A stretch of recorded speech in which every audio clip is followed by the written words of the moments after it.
सन 1911 ये घटना है भारत की राजधानी बंगाल की।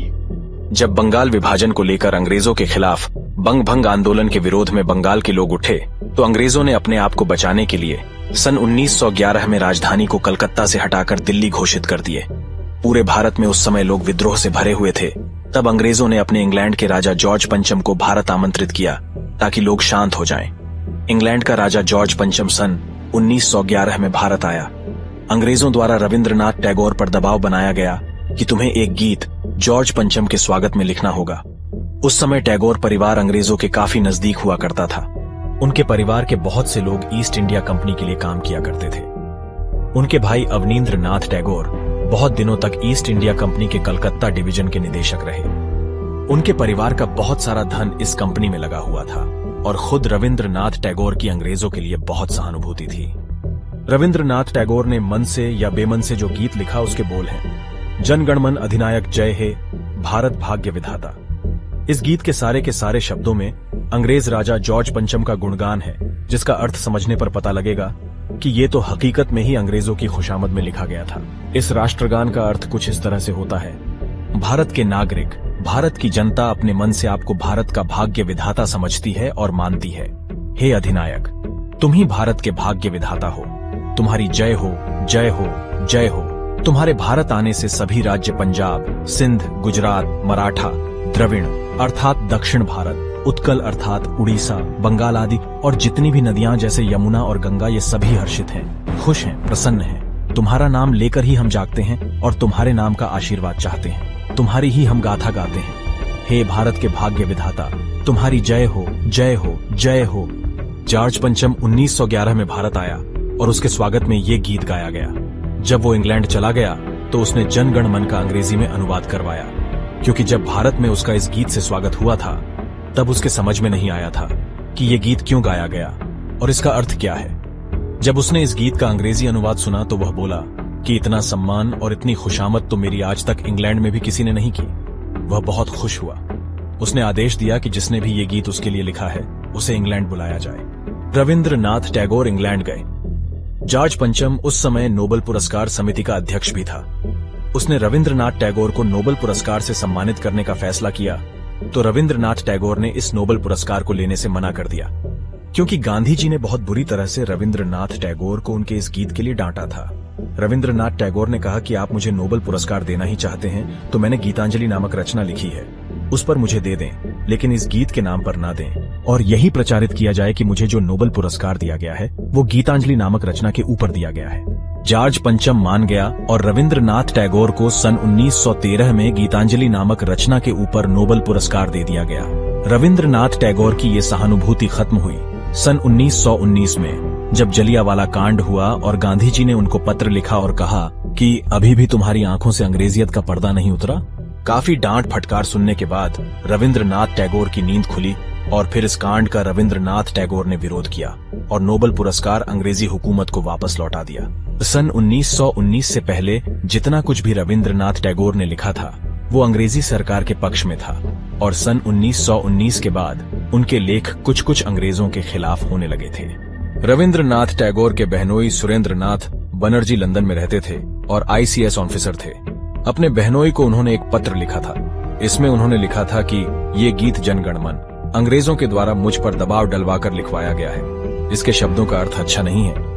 इस गीत को ना ही गाया जाए तो अच्छा है। लेकिन अंत में उन्होंने लिखा कि इस पत्र को किसी को ना दिखाएं, क्योंकि मैं इसे सिर्फ आप तक ही सीमित रखना चाहता हूं। जब कभी मेरी मृत्यु हो जाए तो सभी को बता दें। 7 अगस्त 1941 को रविंद्रनाथ टैगोर की मृत्यु के बाद इस पत्र को सुरेंद्रनाथ बनर्जी ने सार्वजनिक कर कहा कि ये गीत न गाया जाए। सन 1941 तक कांग्रेस पार्टी थोड़ी उभर चुकी थी, लेकिन वह 2 खेमों में बंट गई, जिसमें से एक खेमे में समर्थक बाल गंगाधर तिलक थे और दूसरे खेमे में मोतीलाल नेहरू थे। मतभेद केवल सरकार बनाने को लेकर था। मोतीलाल नेहरू चाहते थे कि स्वतंत्र भारत की सरकार अंग्रेजों की कोई संयोजक सरकार बने, जबकि बाल गंगाधर तिलक कहते थे कि अंग्रेजों के साथ मिलकर सरकार बनाना तो भारत के लोगों को धोखा देना है। इस मतभेद के कारण बाल गंगाधर तिलक कांग्रेस से निकल गए और उन्होंने गरम दल बनाया। कांग्रेस के 2 हिस्से हो गए, एक नरम दल, दूसरा गरम दल। गरम दल के नेता लोकमान्य तिलक थे वे हर जगह वंदे मातरम गाया करते थे और नरम दल के नेता थे मोतीलाल नेहरू। गांधी जी उस समय तक कांग्रेस की आजीवन सदस्यता से इस्तीफा दे चुके थे। वो किसी की तरफ नहीं थे, लेकिन गांधी जी दोनों पक्षों के लिए आदरणीय थे, क्योंकि गांधी जी देश के लोगों के आदरणीय थे। नरम दल वाले अधिकतर अंग्रेजों के साथ रहते थे। उनके साथ रहना, उनकी बातें सुनना, उनकी बैठकों में शामिल होना इत्यादि कार्यकलापों में हिस्सा लिया करते थे। गरम दल के वंदे मातरम का गान करने से अंग्रेजों को बहुत चिढ़ होती थी। नरम दल वाले गरम दल को चिढ़ाने के लिए सन 1911 में लिखा गया गीत जन गण मन गाया करते थे।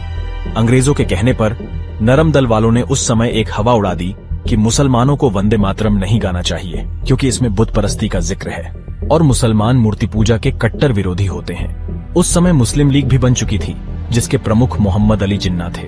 उन्होंने भी इसका विरोध करना शुरू कर दिया, क्योंकि जिन्ना भी उस समय तक भारतीय थे, लेकिन मन, कर्म और वचन से अंग्रेजों के ही चाटुकार थे। उन्होंने भी अंग्रेजों के इशारों पर कहना शुरू किया और मुसलमानों को वंदे मातरम गाने से मना कर दिया। जब भारत सन 1947 में स्वतंत्र हो गया तो जवाहरलाल नेहरू ने इसमें राजनीति कर डाली। संविधान सभा की बहस चली। संविधान सभा के 319 में से 318 सांसद ऐसे थे जिन्होंने बंकिम चंद्र चटर्जी द्वारा लिखित वंदे मातरम को राष्ट्रगान स्वीकार करने पर सहमति जताई। बस एक सांसद ने इस प्रस्ताव को नहीं माना और वो सांसद जवाहरलाल नेहरू थे। उनका तर्क था कि वंदे मातरम गीत से मुसलमानों के दिल को चोट पहुंचती है, इसलिए इसे नहीं गाना चाहिए। दरअसल इस गीत से मुसलमानों को नहीं, बल्कि अंग्रेजों के दिल को चोट पहुंचती थी। अब इस झगड़े का फैसला कौन करे? तो वे गांधी जी के पास पहुंचे। गांधी जी ने कहा कि जनगण मन के पक्ष में तो मैं भी नहीं हूं और तुम वंदे मातरम के पक्ष में नहीं हो, तो कोई तीसरा गीत तैयार किया जाए। महात्मा गांधी ने तीसरा विकल्प झंडा गान के रूप में दिया, जो इस प्रकार था, विजयी विश्व तिरंगा प्यारा, झंडा ऊंचा रहे हमारा। लेकिन नेहरू उस पर भी तैयार नहीं हुए। नेहरू ने फिर तर्क दिया कि झंडा गान ऑर्केस्ट्रा पर नहीं बज सकता और जन गण मन ऑर्केस्ट्रा पर बज सकता है। उस समय बात नहीं बनी तो नेहरू ने इस मुद्दे को गांधी जी की मृत्यु तक टाले रखा और उनकी मृत्यु के बाद नेहरू ने जन गण मन को राष्ट्रगान घोषित कर दिया और जबरन भारतीयों पर इसे थोप दिया गया। जबकि इस गीत के जो बोल हैं उनका अर्थ कुछ और ही कहानी प्रस्तुत करते हैं और दूसरा पक्ष नाराज ना हो, इसलिए वंदे मातरम को राष्ट्रगीत बना दिया गया, लेकिन कभी गाया नहीं गया। जवाहरलाल नेहरू ऐसा कोई काम नहीं करना चाहते थे जिससे कि अंग्रेजों के दिल को चोट पहुंचे, और मुसलमानों के वो इतने हिमायती कैसे हो सकते थे जिस आदमी ने पाकिस्तान बनवा दिया, जबकि इस देश के मुसलमान पाकिस्तान नहीं चाहते थे। जनगण मन को इसलिए तरजीह दी गई क्योंकि वो अंग्रेजों की भक्ति में गाया गया गीत था, और वंदे मातरम इसलिए पीछे रह गया क्योंकि इस गीत से अंग्रेजों को दर्द होता था। बीबीसी ने एक सर्वे किया था।